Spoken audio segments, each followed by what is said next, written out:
What's happening, guys? Before we start the video, please join my Patreon. Firstly, you can watch the videos with no ads in between. Secondly, you can watch the videos a whole 24 hours before everybody else. Number 2, thank you for all the music that you guys have sent in. I promise I'm working on the show. I don't want to just play your song and then that's it. I'll be doing interviews with rappers who send in their tracks, putting you guys on playlists, and I even have live performances I'm producing. So this needs time. I promise I'm listening to your songs, so keep sending them in. If you send in your song without a screenshot of the subscription to the channel, then your email goes straight into the recycle bin. Number last, to get part 2, we need 2,000 likes. And don't forget to subscribe. Let's get into the video. I recently had the chance to watch Endgame for the first time, and I was a bit annoyed with myself. I'm the type of movie viewer who tries his best to remove emotion when watching a movie, so I can analytically take in the whole production, thus either giving proper credit or criticism where it's true. However, by the end of the movie, seeing Tony Stark holding that glove with all the Infinity Stones, snapping Thanos and his minions from existence was probably the most exciting thing I've seen all year. I started to wonder why it was so exciting to see this. Besides the time spent getting to know these characters over the years, I feel we always root for the underdogs who seem to have the better moral compass. There's something so satisfying about David beating Goliath. The fact that the little guy who had a significantly less chance of winning a battle overcomes the hurdle and succeeds. Such is the case with our subject today. Now, it's no secret that South Africa ranks high in developed countries with perceived corruption. Every other day, we are given news that another high-ranking figure has been caught fraudulently enriching themselves to the detriment of government-funded projects. The oh so great tender. Taxes are paid by everyday working people like you and me to the government in order for the government to use that money to better the livelihoods of citizens of that respective country. However, as human nature goes, if the people handling the money aren't strong-willed humans, we get shortcuts being taken. An example of this is money fed into a community to build 10 bridges in a specific area. A normal person will build exactly that. Now, Tutuzane will build about 9 or 8 bridges and pocket the rest of the money. In fact, in the most extreme cases, might not even build bridges at all, and the community is left with deciding whether to take the long way around or buying a boat to get to the other side. That brings us to Ambitiouz Entertainment CEO Kgosi Mahumapelo. Now, the rumors of Ambitiouz being a criminal enterprise were not unfounded. You see, Kgosi is brother to the former Northwest Premier, Supra Mahumapelo. To cut a long story short, Supra stepped down from being Premier because of the violent protests in the province calling for his dismissal. The people of Northwest felt that his reign as Premier was filled with incompetence and corruption. You know, losing money. In other news, his brother Kgosi Mahumapelo was able to secure funds to build a record label which is able to fund the rise of a few new artists at the same time, providing glossy music videos, radio tours, and even guaranteed awards. Hint hint, nudge nudge. One of those artists was our boy Lihlono. Born on the 27th of August 1997 in Pretoria, West Gauteng, Lihlono Matabuche, aka Reece, was an avid movie lover. His father would take him on trips to the neighborhood video store to pick up movies to watch at home. Alright, I know I'm a 2000 and Gen Z won't necessarily understand, but during a period where there was no internet or it wasn't widely received, people had to drive out to a store which specialized in movies. Remember that, guys? Anyway, these movies would shape the content Reece would make in the years to come, when his music career would blossom. You're sitting high up in the Sierra Mountains. By the time his teenage years would roll around, he was already a hustler. After releasing the Forever King mixtape, he would hustle his way into the Raw X studio owned by my personal favorite SA producer, PH. During this period, he would release his first song under the Raw X studios, Casper's picture. How could this happen so quick? This shit is crazy, unbelievable, G. Could it be because Usaini Lake and double HP? His sound would be more pronounced when he released his Brownies EP. The more polished sound allowed A Reece to make appearances on TV. The A Reece buzz would be one of the loudest in the underground. December 18, 2015. I've been praying every day. Lord, please make a way.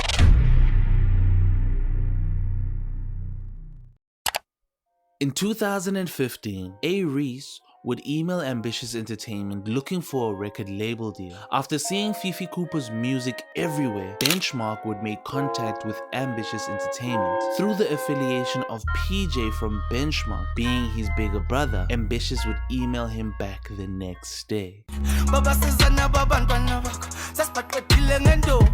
You feeling yourself when I'm not around. Your girl is with me if she not around. Music from A Reece would be released at a rapid rate from here on out, dropping 3 more singles which included Zimbali. I just woke up in Zimbabwe. Ultimately leading to the release of his debut album. Now, Ambitiouz had a particular formula that they would work off of. They wanted to tap into the young hip-hop market. However, they wanted a South African mainstream Afro vibe to it. This formula worked perfectly with Emtee. His sound is that of a South African kid born and bred who is influenced by American music here and there. One of the reasons why Roll Up worked can be summarized in these lines.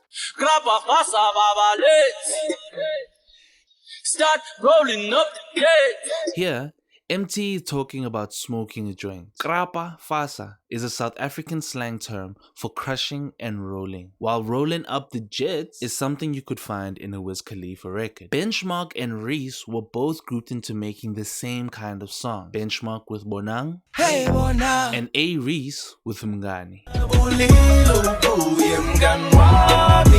A Reece originally wrote the song Mngani about a friend who had recently been released from jail. Not being mainstream enough, the label turned it into a love song. I personally believe this is the reason Benchmark and Reece seem to be working under the shadow of 2 bigger artists in the label, Emtee and Sjava. While Emtee and Sjava were able to feed the machine just being themselves, Reece and Benchmark had to fake their music to appease the machine. Alright, I'm gonna put a young pause here. So guys, I don't know if you've been seeing my community posts on YouTube. If you haven't, you should be checking those out. But recently, I got monetized. I wanna thank my mama, God, and Susan Wadijaja. So let's see how much I made from a 10K views video. What?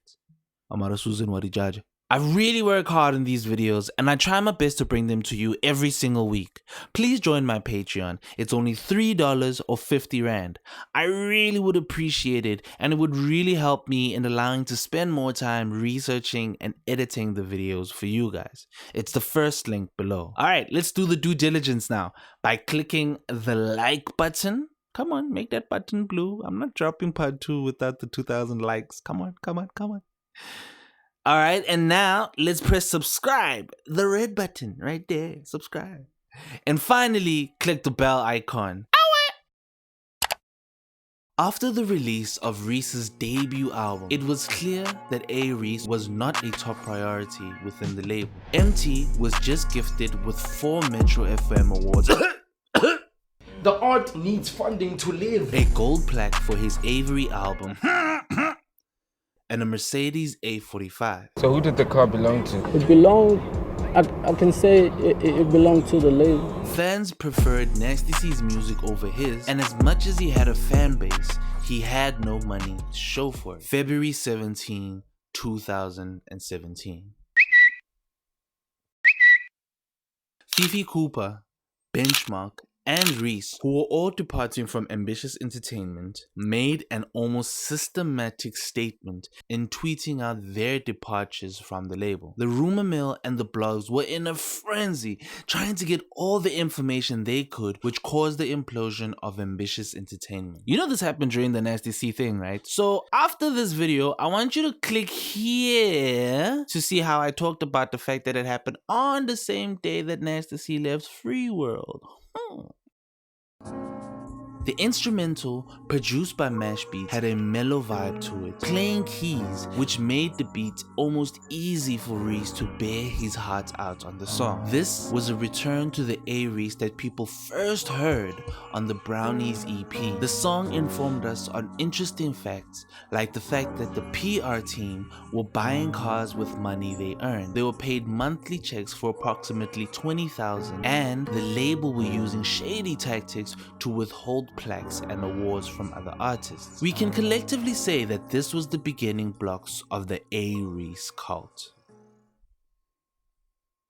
Reece would now be working against the clock to release as much music as possible, saying his truth as Ambitiouz were working on implementing court interdicts to stop Reece from performing the songs that he had recorded during the period with Ambitiouz. The first song he dropped was a single featuring Flame. Rather catch the flu, not feelings. It had a slow, smooth melody, a reverse sample of Alvana's Perfectly Imperfect. The music video came out 10 times better than what was expected from what others thought his budget would allow. This song was a statement. Reece was here to stay. However, he needed to make more music if he was to be booked to perform. So, July 10th, Reece dropped 3 new songs at the same time. Oh well, boy, touche. Meanwhile in Honeydew, Touche, and Don't Bother. While not immediately catching the public's attention, Meanwhile in Honeydew would go on to be a sleeper hit and is still by far his biggest song that he would release to date. July 27th, 2013. The tour would increase A Reece's profile while Ambitiouz would be in the background scrambling to shut him down. At this point, Ambitiouz was playing the antagonist of the story and being seen as the big bad corporation with millions in rands backing the fight against the expression of one small artist. After A Reece had left Ambitiouz, the burning questions were surrounding whether Emtee approved of his move or not. 20th of February 2017. This was an obvious dig at both A Reece and Fifi Cooper, who both had lyrics which mentioned their supposed loyalty to Ambitiouz. Ambitious entertainment till forever. Both A Reece and PJ first would respond with tweets. A Reece would basically break down his interview with Pearl Tusi. Sorry. How he and Emtee had conversations about each other leaving Ambitiouz. Emtee would release The Crown with a few jabs at A Reece, but mostly a conversation. Reece would make his last response towards Emtee with this video. Who makes the rules? The one with the most influence of you. The lifestyle faker, crown claimer, proud hater, keeping count when you do people favors. Not keeping count of what needs to be saved up. You say I'm undeserving, but you don't know what your worth is. So guys, I don't know if you guys would actually like to see a full-length beef video between Emtee and A Reece, because Emtee would years later also leave Ambitiouz Entertainment and apologize to Reece. Drop in the comment section if you want me to make this a separate video. So back to the Ambitiouz situation. 2 things would happen that would get fans to rally behind Reece and change the perception of his career forever. On the 13th of March 2017, A Reece would tweet these.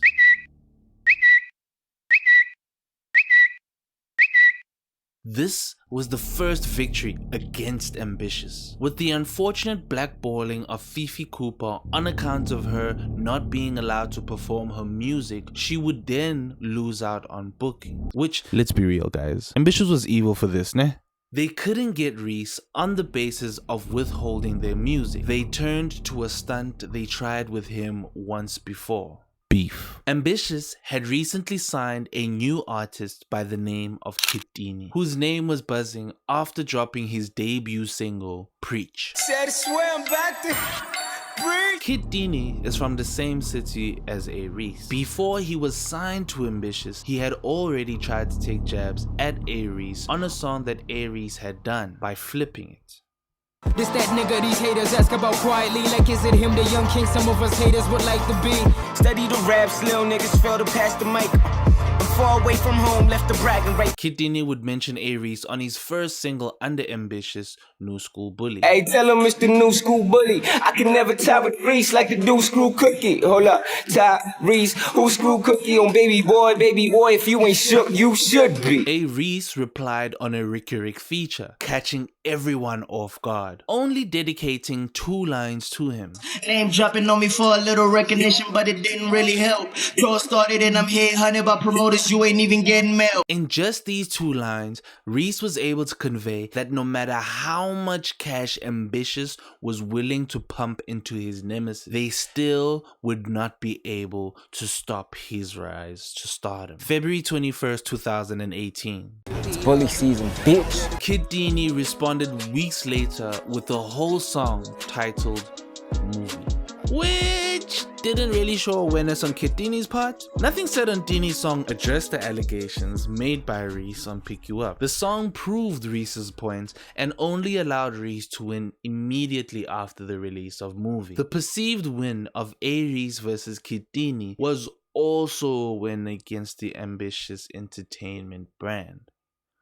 Reece had done it. David beat Goliath. Next time on Everybody vs. Reece. Let me get one thing clear. I do not sound like David. Get the fuck out of here.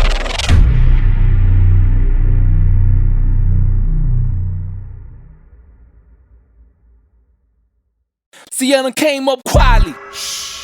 Ain't nobody know what I could really do entirely, and everyone who knew what I could do was really tired of me. Remind me, part of me, I don't really know what's wrong with me. I wanna be a mystery.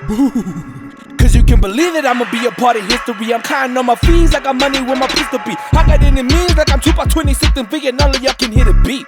I mean, even Sandra Bullock couldn't bear the heat.